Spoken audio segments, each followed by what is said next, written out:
Hello dbs। So interview question collection में अगला question ये है जो बहुत पूछता है और परफॉर्मेंस ट्यूनिंग के हिसाब से भी बहुत ये है, तो आपको ध्यान रखना पड़ेगा इस चीज़ को। And you can answer basically in detail. So here is the brief about that, और we can say that the simple answers. What are the different type of pages in SQL Server? Okay, so pages, you know that the list latest sorry the mean data store here.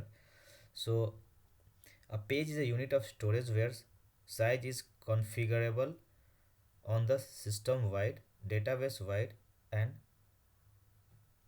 conglomerate specific basis.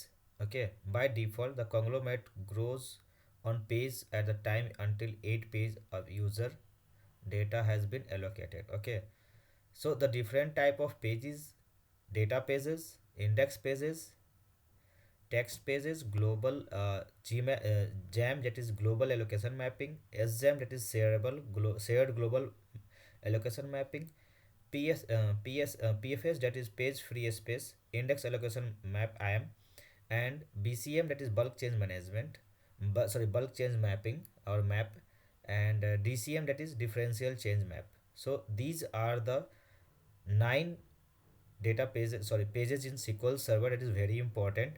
Every DBS should have known about this. Okay, so database type, that is data type. Data page, that is rows within with all data except text, n text images, varchar max or n varchar.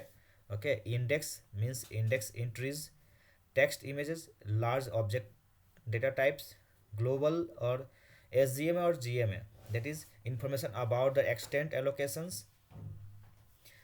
PFS is information about the page allocation or space free available in the pages. Index mapping, allocation map, in the sense we can say that information about extent used by a table or index per allocation unit. BCM, that is bulk change map, that is information about extent modified by the bulk operation since the last log backup statement per allocation unit.